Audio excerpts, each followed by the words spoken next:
Hola a todos, buenas tardes y bienvenidos al webinar ¿Qué estudiar para ser asesor financiero? Una profesión de futuro. Voy a dar paso ahora a Isabel Jiménez, directora de la Fundación de Estudios Bursátiles y Financieros.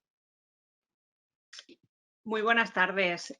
Agradecer a Rankia la posibilidad que ofrece a la Fundación de Estudios Bursátiles y Financieros para dar a conocer un programa de posgrado que ya tiene 30 años de antigüedad y que ya está consolidado en esa especialización, en esa incorporación de profesionales a su vida ya laboral. Para ello tenemos a uno de los miembros del claustro de profesores de la Fundación de Estudios Bursátiles, Pedro Luis Azanza Ribes, que es director de banca privada de Ibercaja Banco. Siempre nos gusta decir en la Fundación que Ibercaja es un banco con alma de caja, que realmente tiene esa vocación de responsabilidad social corporativa y también de profesionalización en su equipo humano y de asesoramiento en banca privada. Destacar del perfil profesional de Pedro, que además de la vocación docente, es una persona que vive la formación y le gusta dar clase y le gusta compartir sus conocimientos. Y destacar, bueno, pues en su perfil profesional que tiene un volumen de cartera gestionada de 102 millones de euros, que asesora y ayuda en los procesos de toma de decisiones de inversión, que tiene clientes no solo en la Comunidad Valenciana, Valencia, Castellón, Alicante, sino también en Albacete, y destacar que tiene un volumen medio por cliente de 600.000 euros con un perfil técnico comercial. Además de unos objetivos anuales de captación de volumen, clientes y de productos, destacar su vocación docente y también en formación interna a directores y gestores de banca privada del grupo Ibercaja. Destacar que también está en un proyecto interno del Banco de Transmisores de Talento porque confía en ese talento generador de las próximas generaciones. Y bueno, pues en su formación académica destacar que tiene el Financial Planner de patrimonio por el Centro de Estudios Financieros, el European Financial Planner de EFPA, el European Financial Advisor de EFPA y también el diploma en fiscalidad en productos de banca privada por CECA y el máster en mercados financieros por Universidad de Valencia, además de la licenciatura en ADE. Y destacar que no solo habla inglés y valenciano, sino que también tiene conocimientos de ruso. Gracias, Pedro. Muchas gracias, Isabel, por tus palabras. Quiero dar las gracias a la Fundación de Estudios Bursátiles y sobre todo también a Rankia por poner en contacto, pues bueno, a los profesionales del mundo de la inversión con lo que son los mercados financieros y con todo ese público que está deseoso de saber cómo están funcionando los mercados financieros. Aquí, en los próximos, y sobre todo muchas gracias también a toda la gente que os habéis conectado para pasar los próximos 45 o 50 minutos juntos. La idea de esta sesión, lo que quiero transmitir, es realmente pues, en qué consiste la profesión de asesor financiero, ¿no? En unos sitios se le llama asesor financiero, gestor de banca privada, family banker, bueno, hay multitud de nombres, pero realmente la esencia de lo que es la profesión es la misma para todos. Entonces, en los próximos minutos quiero haceros llegar pues en qué consiste, cuál es el día a día, cómo nos acercamos a los clientes, cómo nos conocemos, cómo formamos lo que son las carteras, cómo les asesoramos en el día a día, los llevamos en ese trayecto, ¿no? Que al final es la vida, que requiere de momentos de necesidad de financieras, o bueno, por circunstancias diferentes que nos pueden suceder en la vida y cómo nosotros les podemos ofrecer esas soluciones. Entonces, estos tres son los puntos principales que vamos a tratar esta tarde. Lo primero son las certificaciones. Esta profesión, como ha comentado Isabel, pues bueno, es una profesión que ya no solo es estudiar, es tener tu máster o tus títulos, sino que tienes que tener unas certificaciones que son profesionales. Entonces, eso te avala respecto al resto de compañeros, el resto de profesionales de la misma profesión y también respecto, sobre todo, con los clientes, ¿vale? Lo que te hace una certificación profesional es que, bueno, que acredita que tú tienes conocimientos, que tienes experiencia y que realmente te estás actualizando constantemente en lo que son los mercados financieros y también en cuanto al tema fiscal, que como veremos es muy importante en una planificación financiera. Y entonces, el segundo paso, de ahí pasaremos a lo que es el Financial Planner, o lo que se dice en castellano, pues la planificación financiera, que es el grueso o el kit más importante de nuestra función, ¿no?, con los clientes. Y ahí veremos, pues bueno, una serie de etapas que hay que ir pasando para conseguir, pues sobre todo, pues fidelizar al cliente y conseguir los objetivos que quiere el cliente y tener esa vinculación durante mucho tiempo, que es lo que nos va a llevar. Y con todo eso lo que voy a poner también son unos matices del Behavioral Finance, ¿vale? ¿Qué es?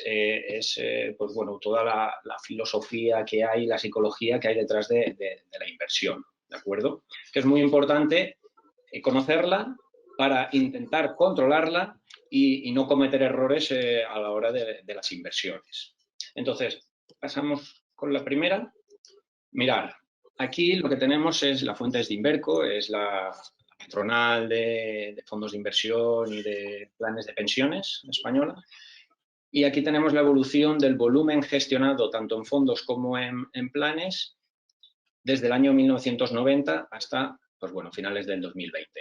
Y como vemos, es un volumen que va creciendo. ¿Por qué? Pues porque el mundo al final crece. Y si crece el mundo, se genera riqueza. Si se genera riqueza, lo que tenemos es que hay cada vez más clase media que tiene ahorros y al final, pues lo que intentamos es rentabilizarlos, ponerlos a trabajar para conseguir nuestros objetivos de cara al futuro. Entonces, mientras sigamos con un mundo creciendo, se irán incrementando los volúmenes en este tipo de productos, con lo que se requiere de asesores financieros que guíen a los clientes. Para que os hagáis una idea, en este gráfico lo que se puede ver es que hay ya más ahorro, hay un 120% de PIB mundial, es decir, más de un año de generación de riqueza está ya invertido en este tipo de productos. En esta diapositiva lo que podemos ver es cómo ha ido cambiando durante los últimos 200 años el mercado americano, la ponderación de los diferentes sectores. Y pues bueno, pues hace 200 años el financiero, luego los transportes, el ferroviario eran muy importantes, pero como cada vez se van incorporando muchos más sectores que van saliendo. E incluso ahora mismo el healthcare, la tecnología de la información, las comunicaciones, pues tienen mucha más importancia. Entonces, por un lado hemos visto que se incrementan los volúmenes, por otro lado aquí estamos viendo cómo en una economía global y cambiante van cambiando las ponderaciones de los sectores y van cambiando realmente las empresas que van tirando de la economía, con lo cual se requiere de un asesor financiero que vaya guiando a los clientes en cada momento a la hora de sobreponderar un tipo de sectores o infraponderar otros. Y en esta, lo que os quiero mostrar es, aquí lo que nos dice es, para conseguir una rentabilidad del 7,5%, en el año 1995 bastaba con comprarnos toda la cartera con bonos de renta fija y ya la teníamos esa rentabilidad, ¿de acuerdo? Sí que es verdad que en el año 95 o el 2005, como aparece ahí, las inflaciones eran elevadas. La rentabilidad real es menos de ese 7,5. Pero yo recuerdo, y todavía me encuentro con muchos clientes, que ellos estaban contentos sacando pues un 4% a plazo fijo, pero no tenían en cuenta lo que era la inflación. Pero claro, como la volatilidad, que al final es la variabilidad de lo que es sola inversión, era nula, ellos estaban contentos, ¿no? Pero ya vemos como en el año 2005, la parte central de esa gráfica, para conseguir ese 7,5 de rentabilidad anual, ya teníamos que ir incorporando muchos más activos. Activos de renta variable, activos de inmuebles, algo de private equity. ¿Y qué notamos de ahí? Que la volatilidad se va incrementando. ¿De acuerdo? Y en el año, y en la gráfica de la parte de la derecha, en el 2015, para conseguir ese 7,5, mirar la cantidad de diferentes activos que hay que ir incorporando ya en la cartera. Y la volatilidad se nos va a niveles del 17%. ¿Eso qué significa? Que hay momentos de nerviosismo. Y esos momentos de nerviosismo, al final, un inversor debe de ir de la mano de profesionales que tienen experiencia, que tienen un recorrido, que se guían no solamente de lo que se puede pensar en un momento un asesor financiero, sino que tienen detrás un equipo de inversiones, un equipo de gestión de carteras, una gestora, ¿de acuerdo? Y que se nutren de muchísimas ideas a lo largo del mundo. Con lo cual, todo esto y esta tendencia que continúa y se está todavía incrementando, porque ahora mismo ya para conseguir ese 7,5 tienes que incorporar muchísimos otros activos que añaden mucha más volatilidad, pues es necesario al final incorporar un asesor financiero a nuestro lado, ¿vale? Que nos vaya ayudando. Por todo esto, vemos cómo es importante, ¿no?, esta profesión, y es una profesión de futuro, porque va a ir a más. Aquí lo que os he puesto es el EFPA, ¿no?, el European Financial Planning Association. Es la certificación pues, más importante a nivel español y en la que prácticamente, supongo que todos los gestores o todos los asesores financieros por lo menos deberían de tener el advisor, ¿vale?, que es el nivel 2, ¿de acuerdo? Yo, como ha comentado Isabel, yo tengo también el planner, que nos acredita a una planificación, y esta certificación, aparte de posicionarte, como antes he dicho, en los profesionales, que te da, bueno, pues que te abre las puertas a poderte incorporar en el mundo profesional, también te da y te posiciona como un experto delante de los clientes. Porque para tener estas certificaciones no solamente es conseguirla un año, sino que tienes que hacer recertificación año a año. Es decir, por ejemplo, yo para mantener el EFP necesito hacer 30 horas de formación al año y acreditarlas, ¿de acuerdo? Y que me las validen. Y así consigo tenerlo. Pero esta es una certificación muy importante y que, desde luego, todos los alumnos que hacen nuestro máster bursátil y financiero, la Fundación de Estudios Bursátil, pues bueno, los ponemos en la rampa de salida para que la obtengan de una forma muy sencilla. Otras certificaciones que hay son el CFA. El CFA, pues bueno, es una certificación americana que lo que acredita es que tú tienes capacidad para gestionar activos, ¿vale? El CAI, pues al final lo que te hace es lo mismo, gestionar activos, pero ya más alternativos. El GARP, pues bueno, aquí lo que te hace es que te certifica como profesional en la gestión de los riesgos, ¿de acuerdo? Hay unas cuantas más certificaciones, pero un poco lo que podéis ver es la evolución, que hace 20 años no existían, o 25, y cómo ahora ya tienen, hay muchos más requisitos a la hora de ser un asesor financiero, ¿vale? Para evitar todo el intrusismo y para realmente posicionarte como un experto. Entonces, esta es la primera parte que quería que viéramos, y ahora empezamos con la segunda y fundamental, que es la parte en qué consiste, ¿no? ¿En qué consiste la profesión de asesor financiero? Pues es un proceso en el cual hay que sentarse con los clientes y sobre todo tiene estas etapas, ¿no?, en la cual le tienes que comentar a los clientes a ver dónde estás en la coyuntura económica actual, cómo están los activos de renta fija, la renta variable en los sectores, cómo están actuando la inflación, cómo los bancos centrales están tomando decisiones. Luego, la etapa del conocimiento del cliente, francamente importante, es fundamental. ¿Por qué? Porque cada cliente es de una forma. No es lo mismo estar con un señor que a lo mejor que tiene 70 años y bueno, pues no tiene hijos, ¿no? A ver cuáles son sus inquietudes y cuáles son un poco las necesidades que va a tener, que a lo mejor con, pues bueno, pues con uno de vosotros que puede tener 30 años y que le acaba de tocar el euromillón, ¿no? Las necesidades van a ser diferentes, igual que su ciclo vital va a ser muy diferente. Entonces hay que conocer bien al cliente. Luego, con todo eso y en función de los objetivos que queremos conseguir a largo plazo con el cliente, haremos una asignación de renta variable, una asignación de renta fija en la cartera, ¿vale? Eso es, pues bueno, formar lo que es el asset allocation. Y con esa formación de carteras, pues bueno, pues a lo largo de lo que es la vida de esa cartera, pues ir modulándola en función de lo que veamos y de las expectativas de mercado que creamos en cada momento. Esto que he puesto aquí son las etapas del módulo que imparto con un compañero en el máster. Y, por ejemplo, esta última, que es la parte de la formación de carteras, es muy chula porque lo que planteamos ahí son casos reales que nos han pasado y bueno, pues como antes he comentado, pues a lo mejor un señor de 50 años que es un empresario que se quiere jubilar dentro de 10 y que al final, pues bueno, pues que quiere jubilarse en una residencia y quiere llegar con una cierta renta.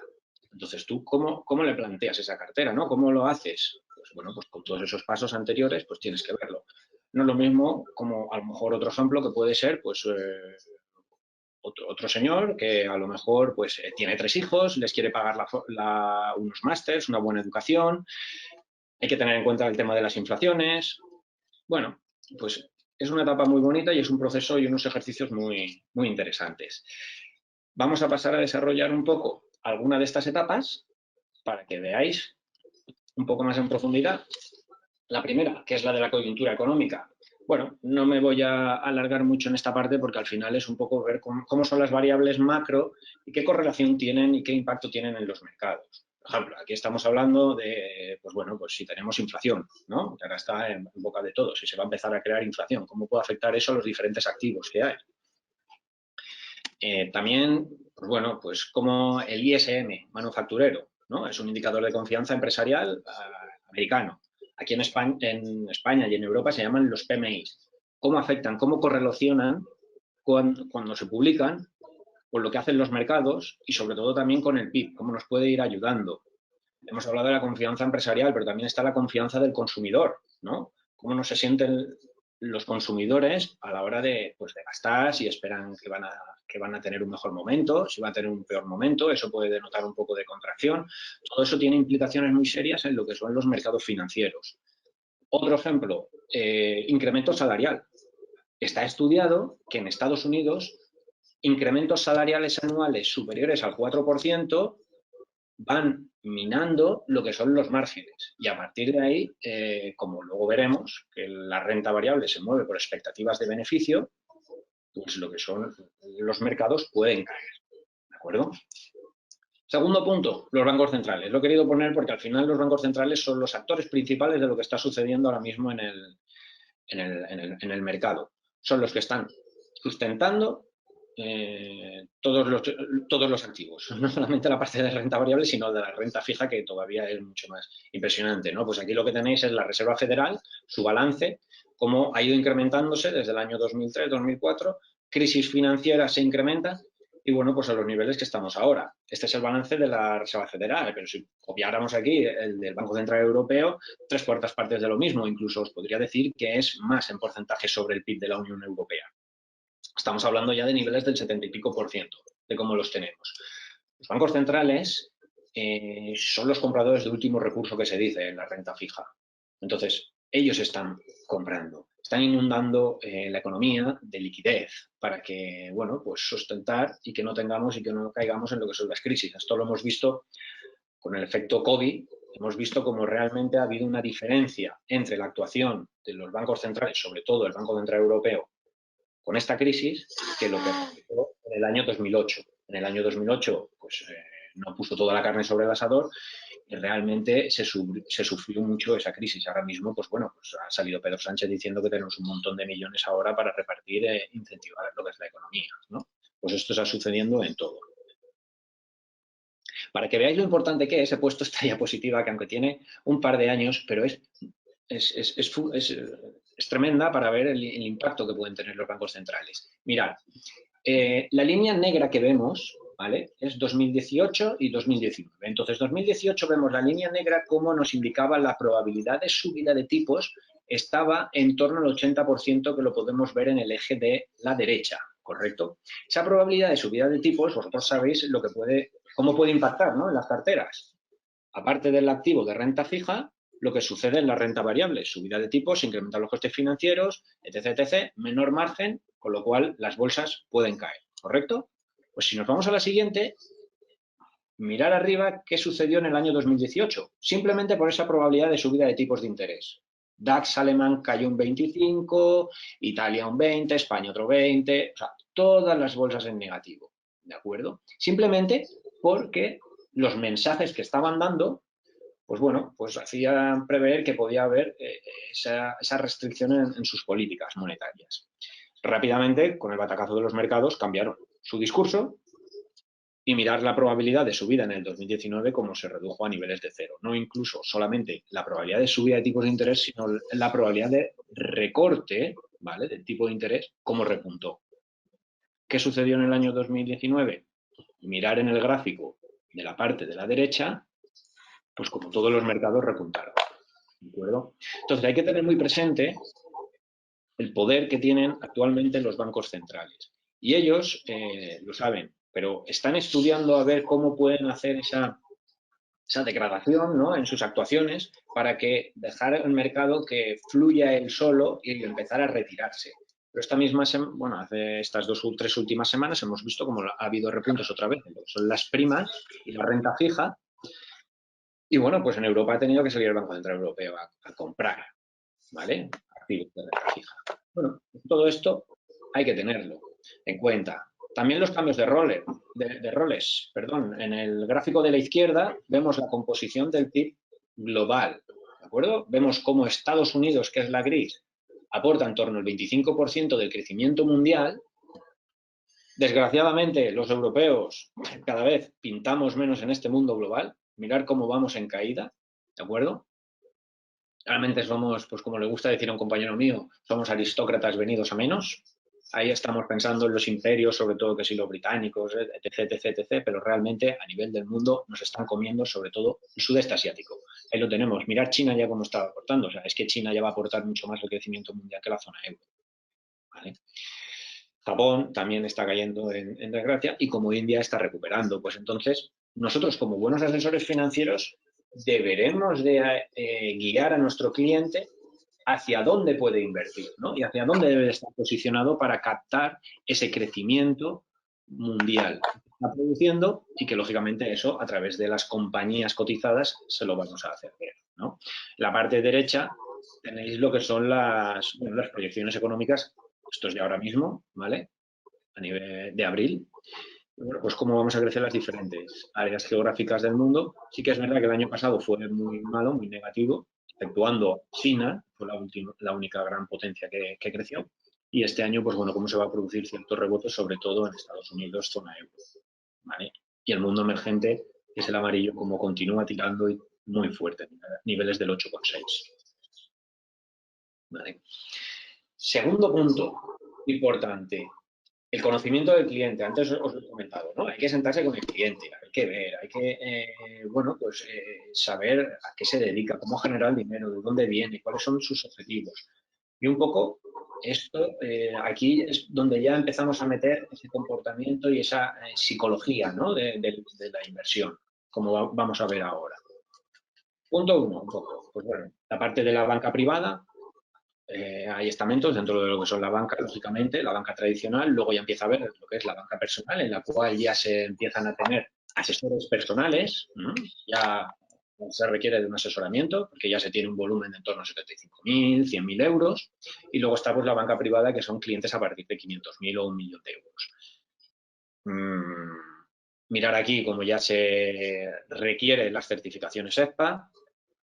Y bueno, pues ya lo que se le aportan son productos mucho más específicos, mucha más variedad de productos, estructurados, muchísima más estructura abierta en cuanto a fondos. Y bueno, pues se hace un trato más especial. Entonces, para conocer al cliente, lo importante, a través de las MiFID surgió pues bueno, que había que hacerle una serie de preguntas a todos los clientes. ¿Para qué? Para posicionar a cada uno de los clientes en función de sus conocimientos, de su formación, tanto académica como profesional, y de sus conocimientos más específicos sobre cada uno de los productos en los que luego podremos o no podremos invertir. ¿De acuerdo? Entonces, en ese test se le hacen pues todo ese tipo de preguntas para saber la situación financiera, para saber un poco los objetivos que tiene, ¿vale? Si es en asesoramiento, si es en gestión de carteras. Y luego, pues bueno, pues lógicamente el ordenador ya te permite contratar sí o no en función del perfil que te da, ¿no? Porque lo que te dicen es que tú tienes que contratar siempre productos y sobre todo el conjunto de la cartera tiene que estar adecuada al perfil de cada uno de los clientes. Esta es la forma ortodoxa en la que hay que hacerlo, ¿no? Que es la de que nos imponen a todos los bancos, a través de la CNMV y el Banco de España, hacerlo para los clientes. Pero realmente hay otra forma que es la que debemos de hacer, ¿no? Que es la que un buen asesor financiero debe de empezar a ganarse la confianza de sus clientes, ¿no? Aquí tenéis a este señor, que este señor es el creador del modelo SPIN, ¿vale? Que es pues bueno, es una venta consultiva, se le llama, pero en esa venta consultiva lo que se dice es que no es simplemente un test, sino que hay que conocer al cliente, hay que conocer un poco cuáles son sus objetivos, hay que conocer en qué situación se encuentra, hacia dónde quiere ir, cuál es el camino que quiere recorrer. Y bueno, en función de todo eso, proponerle e ir guiándole a lo largo del tiempo para conseguir esas metas. ¿De acuerdo? Entonces, ese modelo SPIN, ¿Qué significa? Pues 4 puntos. 1, la situación, como antes he dicho. ¿Dónde estamos? Punto de partida. ¿De acuerdo? 2, problemas u objetivos financieros. Se pueden llamar de las dos formas. Problemas, es decir, imaginaros, yo me quiero jubilar con 60 años, pero quiero tener unas rentas de 4.000 euros al mes. Pues si la pensión máxima son 2.500, tengo ahí un déficit de 1.500 euros. ¿Cómo hago eso, no? ¿Cómo empiezo ya para generar, cuando llegue a los 65 años, poderme jubilar con esa renta mensual? Lo puedes llamar problema o lo puedes llamar objetivo financiero, en función de cómo tú quieras, ¿no? Tercero, es lo que hay que hacerle al cliente. Es que hay que hacerle que se implique realmente, que lo sienta como tal y que, bueno, pues que se lleve a cabo y que no se desvíe a lo largo de este camino, que ahora luego ampliaremos la información, ¿no? Y la 4, pues que realmente, pues que la necesidad. ¿Cómo se lleva a cabo todo este modelo SPIN? Pues bueno, sobre todo son con preguntas abiertas. Nunca hay que trazar con los clientes preguntas cerradas en el sentido de sí o no, sino que te tienen que ir contando, tienes que ir sacando la información, pero poco a poco, ¿de acuerdo? Ganándote la confianza de los clientes. Entonces, vamos a repasar ahora esos puntos. 1, la situación, ¿dónde estamos? ¿No? ¿Por qué se ha generado el dinero? Hay que verlo, ¿no? En el gráfico de la derecha se puede ver dónde se crea el dinero. Puede ser un golpe de suerte, puede ser que tengo una empresa, puede ser que he vendido mi empresa, puede ser que soy un asalariado, un alto directivo y voy generando todos los meses un beneficio, unos ingresos recurrentes, tengo alquileres, he vendido inmuebles, ¿de acuerdo? O sea, hay que ver cuál es la situación de partida y si esos ingresos se van a ir repitiendo o no, ¿de acuerdo? Entonces, ¿cómo se han creado? ¿Cuál es la situación que tenemos? Pues familiar, de patrimonio, societaria. No es lo mismo estar soltero que estar casado y tener 5 hijos, ¿vale? Y un poco hacia dónde se quiere ir, ¿de acuerdo? Y sobre todo también, el gráfico de la izquierda, aquí podéis ver, pues bueno, ese es el ciclo vital, ¿no?, que se suele decir de todas las personas, de todos los inversores, ¿no? Es una fase de acumulación, los primeros años empiezas a trabajar, empiezas a generar, pero tienes mucho gasto y realmente pues te compras tu vivienda, no sé, te puedes casar, viajas, coches, etc.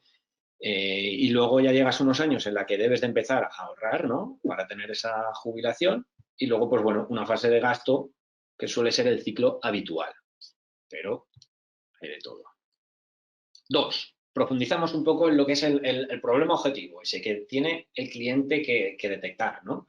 Tiene que saber un poco qué es lo que quiere y sobre todo tiene que tener en cuenta el tema de la inflación, que es muy importante, igual que los impuestos que se van a producir, porque eso nos van a ir mermando, nos pueden ir mermando mucha rentabilidad o mucho patrimonio de cara al futuro, ¿de acuerdo?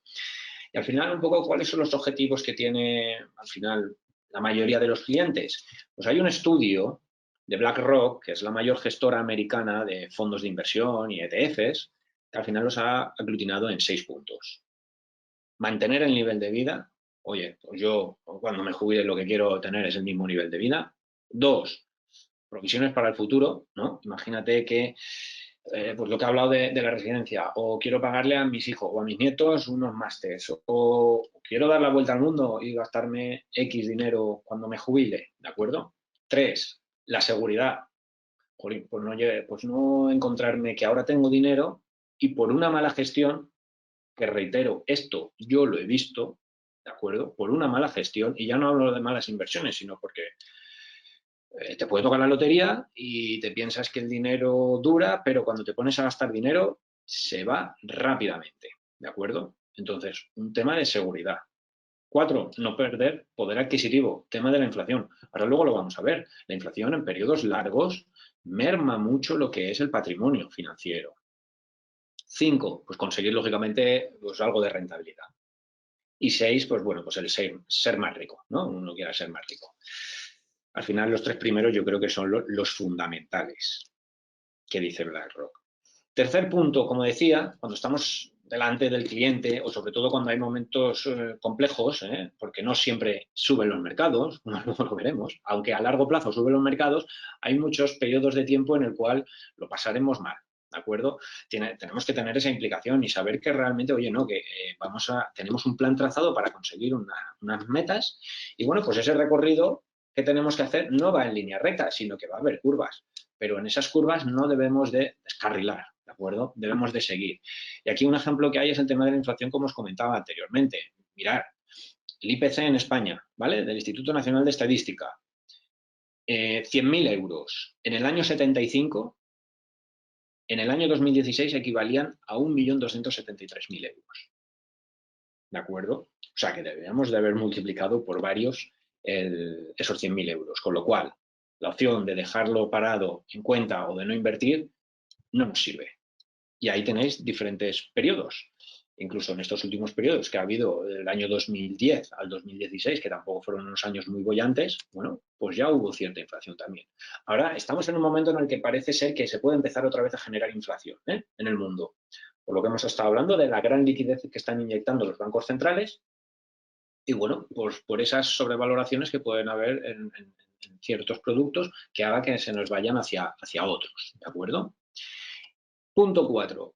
La necesidad. Este es el kit de la cuestión, ¿no? O sea, el cliente tiene que estar implicado y tiene que ser consciente de que necesita una solución para su patrimonio. Entonces, ahí es donde el asesor financiero, ese gestor de banca privada, debe de crear su propuesta de valor, que tiene que cumplir con una serie de etapas.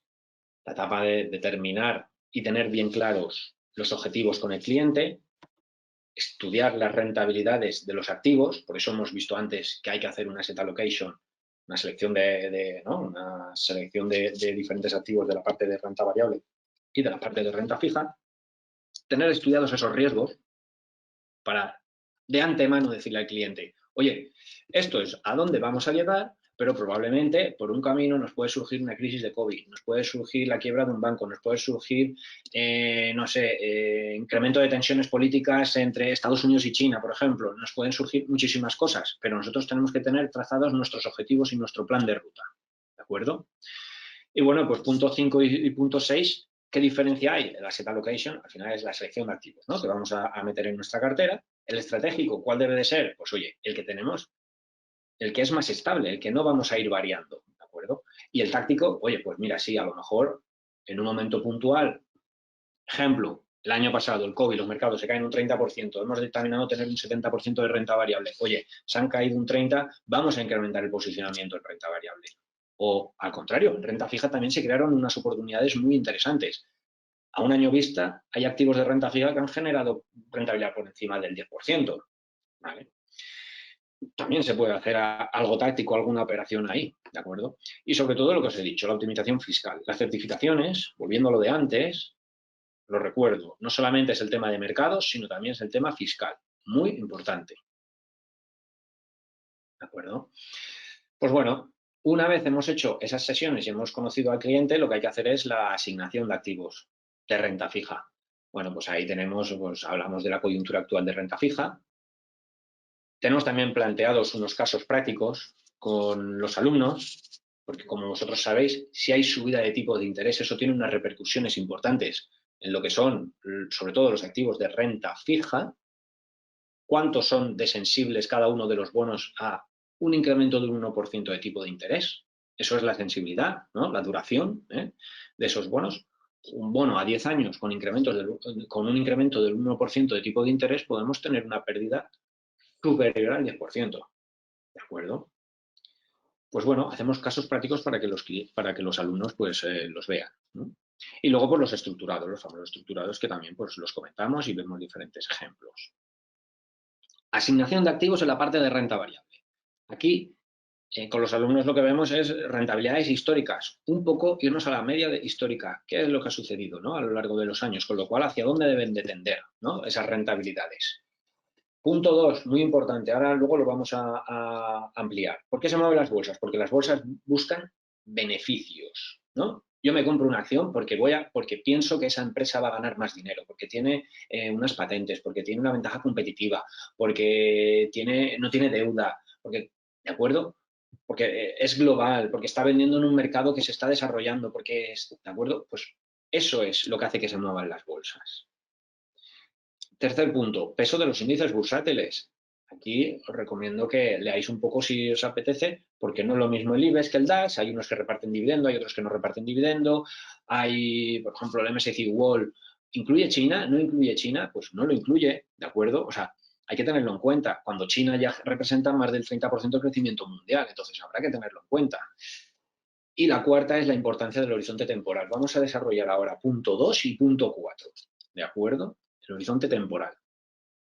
Lo que he dicho, ¿por qué se mueven las bolsas? A corto plazo puede suceder, no sé, COVID, incremento de tensiones, Corea del Norte que amenaza con lanzar un misil, 1000 cosas pueden suceder. Pero a largo plazo se mueven por los beneficios, porque estamos en empresas que generan beneficios, ¿de acuerdo? Y aquí tenéis un ejemplo desde el año pues 2005, los últimos 15 años, sector alimentación, genera beneficio, cotización hacia arriba. Y bueno, lo dice uno que está en un banco, pero no os descubro nada, ya lo sabéis, ¿no? Sector financiero, caída de márgenes, no lo hemos hecho muy bien. Aquí vamos haciendo base 100 en el año 2009 de todos los beneficios por acción de los diferentes mercados. Pues bueno, ¿cómo han pasado estos años? Han pasado estos 11, 12 años y entonces ¿cómo están? Pues el beneficio por acción del mercado que más ha subido ha sido Estados Unidos. Si nos vamos a la siguiente, vemos que ha sido el mejor mercado, ¿de acuerdo? Mirar aquí cómo se casa el BPA, el beneficio por acción del Standard & Poor's 500, que es la zona grisácea, con lo que hace el índice SP500, ¿vale? Y mirar cómo realmente casan mucho. Entonces hay que estar comprado en las zonas geográficas, en las empresas que nos generan beneficio. Y aquí lo tenemos. Por ejemplo, nosotros ¿qué estamos haciendo? Pues identificar las megatendencias. ¿Qué tiene que hacer un buen gestor? Identificar cuáles son el camino que nos va a llevar en los próximos años a cambiar el mundo. Y aquí no diría, aquí he puesto unas cuantas, pero no es que nos va a llevar los próximos años, es que ya nos lo ha cambiado. Y el COVID lo que ha hecho ha sido incrementar todo esto mucho más, ¿no? Esto hace 3 años, pues a lo mejor se lo cuentas al cliente y dice, sí, puede ir por ahí, pero no está tan seguro. Hoy en día, 100% lo compra todo, ¿vale? Industria 4.0, toda la gestión del Big Data, la digitalización de las cosas, el cloud computing, la seguridad de los pagos. Hoy en día ya no me acuerdo 2, 3 años que se hablaba de, no, es que vamos a quitar los billetes de 500, el BCE decía, no, es que ya no hay ni tarjeta de crédito, es que ahora ya pagamos con el móvil, ¿de acuerdo? Entonces tenemos que tener, pues esas empresas que se dedican a todo eso, bueno, pues ahí hay un nicho de mercado que es tendencial.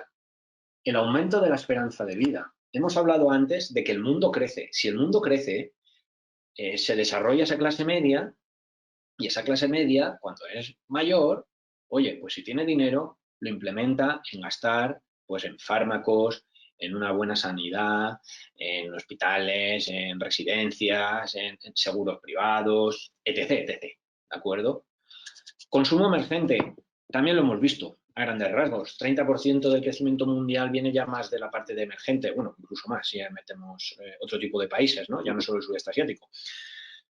Pues bueno, todo allí se está desarrollando y está creciendo la clase media. Estados Unidos son 300 millones de habitantes de clase media, pero es que mirar en China ya. 1.500 millones, de los 1.500 ya más de 1.000 son clase media. Antes de ayer leía un artículo que, bueno, pues que donde más multimillonarios hay en las ciudades, pues ya hay 5 o 6 que están en China y sobre todo este último año se han incrementado ahí los multimillonarios, ¿de acuerdo? Pues todo eso al final lo que te hace son tendencias de consumo, que es lo que va a tirar. El coche eléctrico, pues bueno, híbrido eléctrico, ahí estamos y hay muchísimas empresas que os voy a contar de Tesla, que la conoceréis, ¿de acuerdo?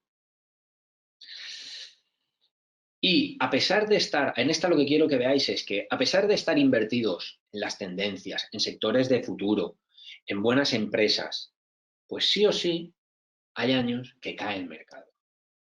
Entonces, debemos de guiar a nuestro cliente y debemos de hacerle ver que no porque un año sea negativo ya tenemos que deshacer toda la cartera, ¿de acuerdo? Y aquí tenéis un ejemplo de lo que ha hecho el MSCI desde el año 1940 hasta el 2016, pues vemos que cada X años hay un año que es negativo, ¿de acuerdo? Pero eso es viéndolo de año en año. ¿Qué hacemos si ampliamos el horizonte temporal, que es el punto 4 que antes os comentaba en el índice? Bueno, cambia. Si invertimos, este gráfico lo que nos dice es si invertimos en 1940 y vemos la inversión en 1945, oye, ¿qué rentabilidad media nos ha generado? Pues ya estamos en torno al 6-7%, ¿de acuerdo? En esa primera barra. Sí que es verdad que hay algún periodo de 5 años que es negativo, pero hay muchos menos. ¿Vale? Y si lo ampliamos a 10 años, pues fijaros, solamente la famosa del 2001 al 2010, 2011, porque ahí es donde pilló crisis.com, ¿de acuerdo? Arriba del todo, con la crisis financiera. ¿Vale? Los periodos se han minimizado. Y si nos vamos a 15 años de inversión, pues mirar, una rentabilidad media del 9%, ¿de acuerdo? Entonces es muy importante el horizonte temporal, la tranquilidad, la pauta, ese camino trazado con los clientes. Y eso es lo más difícil. Ahora veremos alguna más. El mantenimiento de que el cliente esté estanco en esa hoja de ruta que le vamos a trazar. Aquí vemos el S&P 500, desde el año 1900 hasta el año pasado. ¿De acuerdo? Pues bueno, se puede apreciar que realmente se crece. ¿Por qué? Porque la economía ha ido creciendo. Hay periodos en los que son más flat, hay algún periodo como la Gran Depresión que lógicamente es negativo, pero realmente la tendencia, incluyendo guerras mundiales, incluyendo Vietnam, incluyendo muchísimas cosas, COVID, bruja, todo, incluyendo todo, se incrementa, ¿vale? Y mirad los porcentajes. Aquí estamos hablando en escala logarítmica, del 10 al 1000, ¿de acuerdo? Entonces, los mercados financieros y la parte de renta variable es un instrumento ideal para invertir y generar riqueza a largo plazo. Aquí tenéis otro estudio que al final lo que nos dice cada uno de los años del S&P 500. Pues bueno, los últimos 146 al final se puede decir que 75% de los años es positivo y hay 1 de cada 4 que cae, ¿de acuerdo? Con lo cual, simplemente por el efecto de estar invertidos y del largo plazo, deberíamos de mantenernos invertidos. Y aquí es donde incorporo la otra parte que es el Behavioral Finance. Psicología del inversor. Es fundamental, ¿no? Y entonces aquí es donde tenemos que ser conscientes un poco de esos sesgos cognitivos que hay en todo inversor, como el sesgo de confirmación, el sesgo de anclaje que pone ahí, es decir, que es una visión parcial, que no nos fijemos, que solamente nos fijamos en una cosa reducida y dejamos de ver, pues bueno, como lo que se dice, ¿no? Que te fijas en un árbol y dejas de ver el bosque, ¿no? La aversión a las pérdidas. Muchas veces preferimos no perder uno que dejar de ganar, ¿vale? El exceso de confianza, este es fundamental. O sea, en los últimos 10 meses ha ido todo muy bien, las tecnológicas han tirado muchísimo, mira qué bueno soy, cómo invierto, nos despreocupamos, dejamos pasar por alto ciertos riesgos y el mercado financiero cada X años te pone en tu lugar. Siempre ha sucedido y seguirá sucediendo, ¿de acuerdo? Y ahí están los cisnes negros, que nadie sabe predecirlos y que cada uno es diferente al anterior. Bueno, efecto manada también. Oye, pues que todos compran esta empresa, voy a comprarlas, ¿no? Por ejemplo, hace un mes y medio, con todo el sector del cannabis, ¿no? Y bueno, pues en 2 o 3 días sube un montón y luego realmente se ha tirado un mes cayendo todo lo que había subido. Entonces, hay que ser conscientes de los nuestros sesgos, pero también de los del cliente, como ahora veremos. ¿Por qué? Porque mirad, hemos dicho a grandes rasgos que los mercados suben, ¿correcto? Aquí tenemos el S&P 500 en los últimos 41 años. De los últimos 41, 31 han subido. Que lo podemos ver en la gráfica gris, ¿de acuerdo? Eso te dice el año cómo ha terminado. Pero el puntito rojo que vemos ahí es, a lo largo del año ha habido algún momento de tensión. Vamos a ver, por ejemplo, el del año pasado con el COVID. Mirad, marcó un menos 34 el S&P, pero terminó con un más 16. Imaginaros el cliente que ahí en el menos 34 dice, yo no aguanto más, Pedro, yo me voy y que salga el sol por donde quiera. Si se va con esa pérdida, luego es muy difícil volverse a reenganchar y volver a netear y a limpiar esa pérdida, porque cuando vas a entrar ya está el mercado muy arriba, ¿de acuerdo? Ya te has perdido el gran movimiento. Ya no sabes si entras otra vez con todo, con una parte, haces diferentes entradas. Ya vas con el pie cambiado. Y hacer el market timing, que se suele decir, que es intentar predecir qué va a suceder en cada momento en el mercado, es muy difícil, porque vivimos en un mundo globalizado y ese mundo globalizado tiene multitud de factores que le pueden afectar. Empresas, sectores, países, zonas geográficas, es imposible predecirlo, ¿de acuerdo? Entonces, la función del asesor financiero es, en ese punto del menos 34, en ese punto del menos 49, fijaros que nunca termina abajo del todo, ¿eh? Ahí es donde es difícil el día a día con el cliente y, por supuesto, del cliente. Y lo que tenemos que intentar evitar es esto. Aquí, ¿qué tenemos? Flujos de fondos de inversión y de ETFs estadounidenses en el S&P 500. Mirar, es del año 1996, ¿de acuerdo? La gráfica de la línea gris lo que nos va diciendo son el nivel del S&P y arriba lo que tenemos son flujos netos de entrada positivos arriba y negativos abajo, ¿de acuerdo? Pues mirar, como siempre sucede lo mismo. Primer recuadro rojo, crisis de las .com, el S&P se cae un 50%. ¿Qué sucede? Que sacamos dinero. Sacamos dinero por miedo, por si y si cae más. ¿De acuerdo? Esto es muy difícil y muchas veces lo decimos con los clientes, ¿no? La crisis del año 2008, aquí en España en tema de inmuebles, el inmueble es muy fundamental, ¿no? La mayoría de los clientes lo que tienen su mayor inversión son inmuebles, sobre todo los que son más veteranos. Y les decía, a ver, tú en el 2012 vendías ese piso al 50 o 60% sin necesitarlo. Y todos decían, no. Pues entonces, ¿por qué vamos a deshacernos de las inversiones en el mercado financiero, en las bolsas, si no necesitamos el dinero ya para comer? Por supuesto, ¿de acuerdo? Que tenemos un plan trazado a largo plazo. Pues por mucho que lo digamos, por mucho que estemos ahí, siempre sucede. Fijaros, hay salidas en los momentos críticos, ¿de acuerdo? En la siguiente, lo que tenemos es en el IBEX. Hemos puesto lo mismo, pero con el IBEX, ¿vale? Os lo he puesto. Y mirad, cuando el mercado sube y está arriba, pues ese efecto manada, que son esos sesgos cognitivos que estábamos hablando, de las dos mentes que he comentado antes, del Behavioral Finance, pues bueno, lo de pensar rápido, pensar despacio. Hay un libro muy importante de Daniel Kahneman, que recibió el premio Nobel, y ahí que te dice, ¿no? Que tenemos dos cerebros, uno que es el irracional, el de que actúa rápido sin pensarlo, y el otro que es el racional, el que medita los actos, ¿no? Y la toma de decisiones, y que es en el que se debe de hablar, el que se debe de tener siempre, pero que todas las personas lo tenemos y que, bueno, pues es muy difícil de controlar la parte reptilínea, ¿no? Y entonces aquí en el IBEX mirar también, el año 2015 y 2016 estábamos fatal, mirad, salidas. Y en 2018, finales de 2018, que antes os he puesto porque se produjo por el tema de los bancos centrales, ¿no? De ese cambio de sesgo, pues también salidas tremendas de fondos de inversión. Y no podemos hacer nada, por más que lo digamos, la gente dice, oye, no, que va a caer más. Entonces sale. En cambio, lo que habría que hacer sería comprar. Eso sería óptimo, pero es muy difícil, hay que reconocerlo. ¿De acuerdo? Entonces, hemos visto que la parte de los sesgos cognitivos son muy importantes y os animo a que leáis, hay mucha literatura por internet, hay muchos vídeos y todo, hoy en día es muy sencillo, los podéis ver. Entonces, un poco que si conseguimos conocer nuestros sesgos, podremos conocer también los del cliente y podremos, pues bueno, guiarlo más fácilmente en esos momentos complejos, porque siempre hay curvas y siempre las habrán, ¿de acuerdo? Y un poco esto era toda la exposición que quería hacer, ¿no? Y eran, pues bueno, pues hemos ido pasando por que es una profesión de futuro, es una profesión que requiere pues un esfuerzo de estudio, de sacarte unas certificaciones y recertificarlas todos los años, pero que bueno, pues que tiene futuro.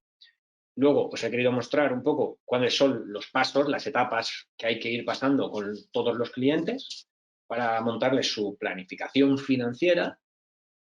Y os ha introducido el tema de la psicología de inversión. ¿De acuerdo? Pues muchas gracias por vuestra atención y ahora abrimos pues un turno de preguntas. Vale, antes del turno de preguntas voy a dar paso a Isabel. Muy bien, pues nada, agradecer la introducción de Pedro. Bueno, habéis visto el perfil completamente práctico de las clases que él y el resto del claustro de profesores de la Fundación comparten. Y bueno, pues destacar lo que ha ido evolucionando la profesión de asesor financiero a lo largo de los años, la importancia de las certificaciones, que es creciente, y luego, bueno, pues destacar que la especialización en bolsa y en finanzas tiene una demanda creciente, no solo por parte de lo que eran los inversores wealthy, sino también por una parte creciente de la población que se preocupa, pues, por ejemplo, por sus pensiones o por la optimización de sus ingresos, precisamente por lo que ha estado comentando Pedro, por la inseguridad laboral, por, bueno, pues también la inflación y demás. Destacar el auge también de las finanzas sostenibles. Y bueno, para aquellos que estabais preocupados por los diferentes perfiles de puestos de trabajo, destacar que las finanzas son muy maleables y muy flexibles. No podemos hablar de un único perfil de puesto de trabajo para las personas que se forman en finanzas, sino muy variados puestos de trabajo, empresas de servicios de inversión, family offices, analistas financieros, gestores de fondos, directores de banca privada, algunos con más orientación de atención a clientes, otros con más orientación de análisis, gestores de carteras, directores financieros en empresas, también controller y tesoreros. Los tesoreros y los controller en la época del COVID fueron las personas más demandadas en las pymes. Gestores de riesgos, bueno, qué duda cabe la importancia creciente de los mapas de riesgos, no solo por los riesgos país o macroeconómicos, sino incluso por riesgos que ni siquiera conocíamos en algunos mapas de riesgos en 2020, como por ejemplo el riesgo de salud o el riesgo de pandemia. De hecho, los alumnos aprenden, dentro de esos casos prácticos que comentaba muy bien Pedro, también a hacer mapas de riesgos y memorias de sostenibilidad, que como sabéis, bueno, pues para cada vez un mayor número de empresas se les obliga a hacer esas memorias de sostenibilidad. Las finanzas sostenibles han llegado para quedarse, cada vez tienen más importancia, también tienen su importancia dentro del programa del máster, y luego las habilidades soft, es decir, la parte de empatía, de visión estratégica, de proactividad, de adaptación al cambio, porque no solo se trata de hacer Excel y de hacer modelos y cálculos, sino que las finanzas, como muy bien decía Pedro, bueno, pues hay que conocer los sesgos del cliente, ver las finanzas conductuales, que también tienen un perfil cada vez más demandado, y luego, bueno, pues destacar toda la colaboración que tenemos para las prácticas de alumnos del máster. Tenemos alumnos en lo ancho y largo de Europa. Tenemos, pues, por ejemplo, en Euronext trabajando antiguos alumnos, también en la City de Londres, y luego, bueno, pues dentro de lo que son prácticas en la Comunidad Valenciana, pues tenemos todos los colaboradores que tenéis aquí. Algunos son fintech, como por ejemplo Insomnia o Finametrics, otros son perfil de entidades financieras tradicionales, como pueda ser Caixa Ontinyent o Banco Sabadell. También tenemos gestoras de fondos, ATL, Tresis, y luego, bueno, pues Colectual, que también es perfil fintech, Air Nostrum, que es una empresa que tiene un gran departamento no solo de finanzas, sino también de tesorería y de controller, como destacaba. También family offices, como por ejemplo Aznar Patrimonio. Y bueno, pues estos antiguos alumnos del máster pues están, como digo, en perfiles muy diferentes unos de otros, pero todos ellos encantados de esa flexibilidad que ofrece la especialización en finanzas. Yo aquí pongo 3 ejemplos: una persona que está en un family office y una gestora que cotiza en bolsa, como pueda ser Libertas, que es Marta Forner, antigua alumna del máster; Juan Miguel Damià, que es el responsable de gestión de patrimonios de Tresis y miembro del claustro de profesores del máster. Y luego, bueno, pues también tenemos aquí un ejemplo en Óscar Niclós, que actualmente está en Bankinter y que son todos antiguos alumnos del máster. Destacar la modalidad presencial. Desde la Fundación creemos que la formación en posgrado es importante muchas veces la presencialidad para optimizar calidad-precio del alumno, y bueno, pues destacar que aún así es una modalidad presencial, pero que también tenemos seminarios online, ¿no?, de temas de finanzas sostenibles. y con los webinars que tenemos mensualmente, como por ejemplo que tenemos un foro FabTech que es mensual y que los alumnos, por supuesto, asisten, los alumnos del máster en finanzas. Destacar que dura un año, que se realiza en Valencia, en la sede de la Fundación de Estudios Bursátiles y Financieros, que comparte edificio con la Bolsa de Valencia, que el precio son 8.100 euros, pero que la mejor inversión que podéis hacer es en un programa de posgrado, que además este año hemos sido finalistas en los premios Rankia de Máster de Finanzas y que hay facilidad de financiación para el máster, que incluso bueno, pues se puede pedir un préstamo y devolverlo hasta 8 años, bueno, con unas condiciones bastante buenas para los alumnos. Destacar que es el único máster en finanzas corporativas de la Comunidad Valenciana, el enfoque práctico, que es un título propio, que contamos con el apoyo de la Universidad CEU Cardenal Herrera, que dispone del aula Bloomberg, con lo cual hay un componente tecnológico cada vez más importante. Este aula Bloomberg proporciona una profundidad de datos y de programas a los alumnos muy amplia. Y luego, bueno, pues la posibilidad también del networking y de, como os decía, de las prácticas en empresa y bolsa de trabajo. Nosotros nos gusta decir que solo hay un grupo por año en el máster porque cuidamos mucho a los alumnos. Nos preocupamos muchísimo por su desarrollo profesional, porque encuentren unas prácticas que les motiven, que les llenen, que les ilusionen. Y ese salto al mercado laboral lo hacen muy acompañados, ¿no? Destacar que son clases tremendamente participativas, que simultaneamos la parte teórica que se ve, pero que sobre todo profundizamos en la parte práctica, como decía, con profesionales que por la mañana, como Pedro, están asesorando a clientes y por la tarde nos cuentan bueno, pues, temas absolutamente actualizados. Y bueno, pues aquí tenéis un poco el programa resumido y destacar, bueno, pues esa interactividad con la Plaza Financiera Valenciana y con todos los intermediarios financieros que están presentes en los órganos de gobierno de la Fundación, tanto en el patronato como en el Consejo General de Socios. Destacar que hay un sistema de evaluación bastante exigente y que no solo se exige asistir a clases, sino estar con unas calificaciones elevadas para poder tener el título, ¿no?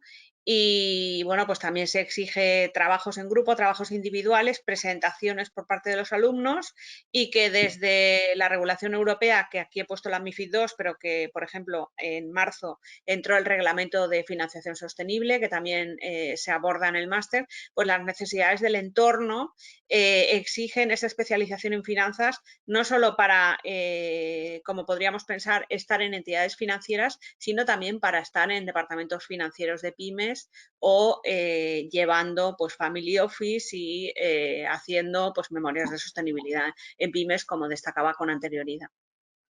No sé si tenéis alguna pregunta, las personas que os habéis conectado. Sí, si os parece, pasamos ya al turno de preguntas. Hay un par de preguntas, Muy bien, pues ¿vale? cuando queráis. Pedro, te envío para que compartas tu cámara. Vale.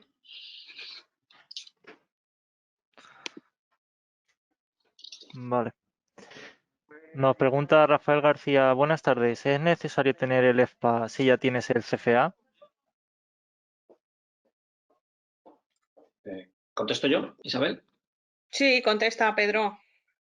No, a ver, son dos títulos un poco diferentes, ¿vale? El CFA es más para la gestión de activos, ¿no? Más para lo que puede ser un gestor de fondos de inversión, y el EFPA es más para el asesoramiento, ¿vale? Para ir guiando directamente con los clientes. Y lógicamente se pueden tener ambos, pero están orientados de forma diferente. Vale.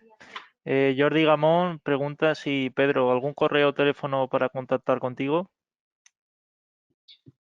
Sí, claro.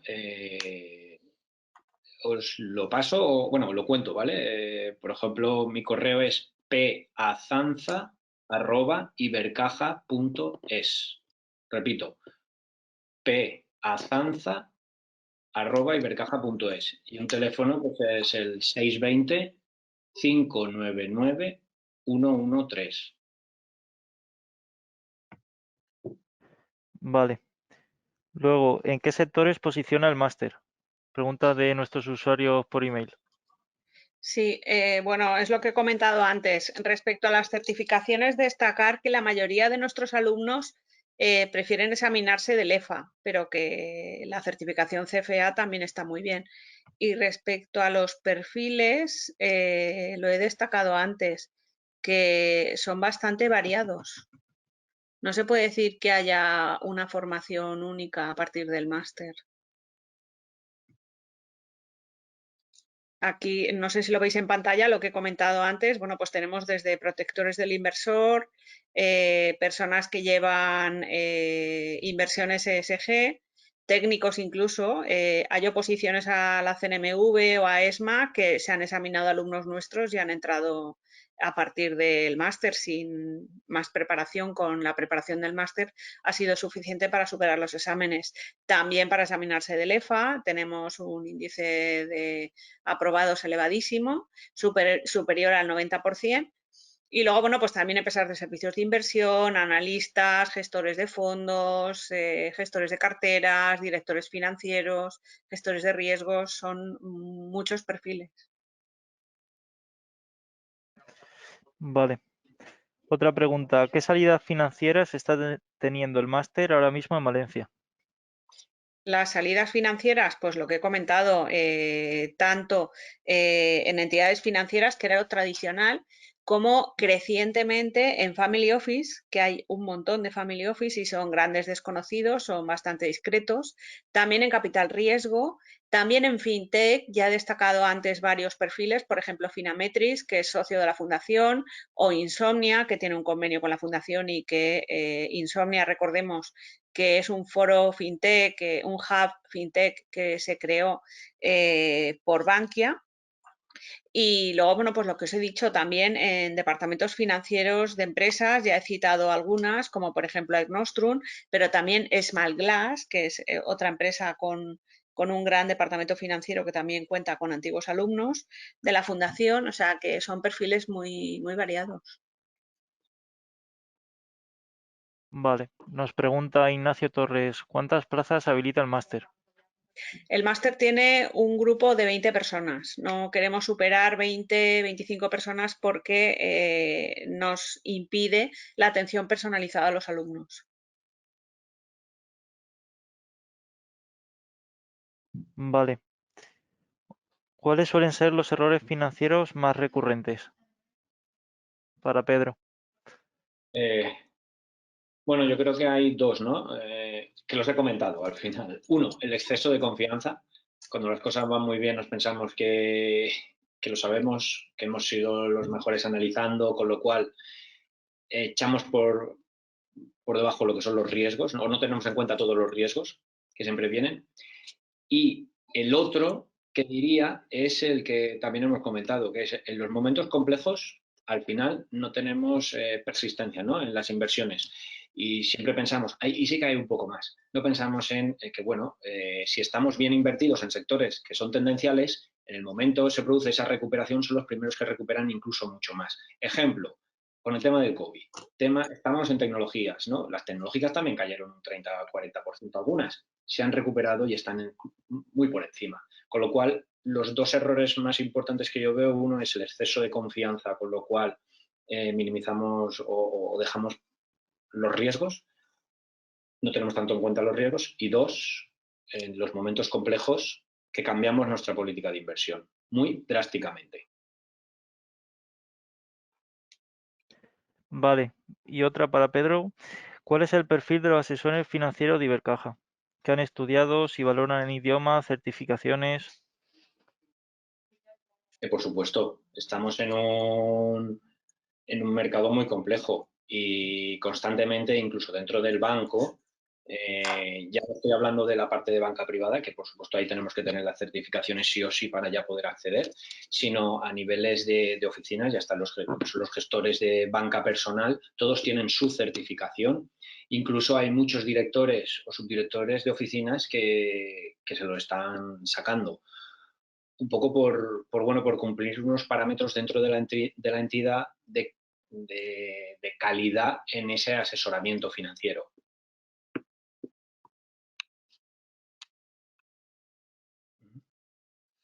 Vale. Y por último, para Isabel, al hacer el máster, la Fundación garantiza las horas de formación continua que se necesitan. Sí, por supuesto, pero vamos, es que superamos las horas de formación. Sí. De acuerdo, pues estas eran las preguntas. Sí, no, Dime, solo dime. un matiz, que es que las superamos porque, como he dicho, tenemos un número de horas del máster, que son las que nos dicen los créditos del programa, y las superamos porque hay actividades formativas en la Fundación semanales a las que asisten los alumnos. Como he comentado, siempre superamos las horas lectivas del máster todos los años. Vale, pues estas han sido las preguntas de nuestros usuarios. Dar las gracias tanto a Pedro como a Isabel y a todos los que habéis estado en el webinar. Si queréis decir unas últimas palabras. Yo Bueno, yo agradecer, tengo... Sí, bueno, di pues eso, Pedro. volver a agradecer un poco la oportunidad, ¿no? Tanto a la Sí, Fundación de Estudios Bursátiles sí. como a Rankia, como bueno, pues muchas gracias a todos los que habéis asistido y que habéis tenido interés. Espero poderos haber ayudado un poco a aclarar vuestras dudas en cuanto a lo que hay detrás de eso de asesor financiero, gestor de banca privada, ¿no? Y en qué consiste ese trabajo y bajarlo un poco más al día a día, que es lo que hacemos. Y con eso pues os invito a que si queréis seguir formándoos y conociendo más lo que es la profesión, pues bueno, pues si Isabel os ha presentado un posgrado fundamental. Pues muchas gracias, Pedro. Muchas gracias a todos los que os habéis conectado. Deciros que la Fundación está a vuestra disposición para aclarar dudas y consultas y contaros la experiencia de la Fundación, que llevamos 30 años de especialización en finanzas y que las finanzas van cambiando. Como muy bien decía Pedro, aparecen temas nuevos, aparecen macro tendencias y demás, pero realmente las finanzas core, lo que es el corporate y bueno, pues los cálculos financieros siempre están ahí en la base de las finanzas, solo que luego se van incorporando pues temas que van cambiando, como puede ser la fiscalidad y demás, pero que son apasionantes y que es una especialización que es muy motivadora. Entonces yo os la recomiendo totalmente. Si os gustan las finanzas, os animo a que os especialicéis en ellas porque tienen mucho recorrido profesional. Genial. Pues nada, un saludo y nos vemos en próximos webinars. Muchas gracias a Rankia también. Buenas tardes. Muchas gracias a Adiós. todos.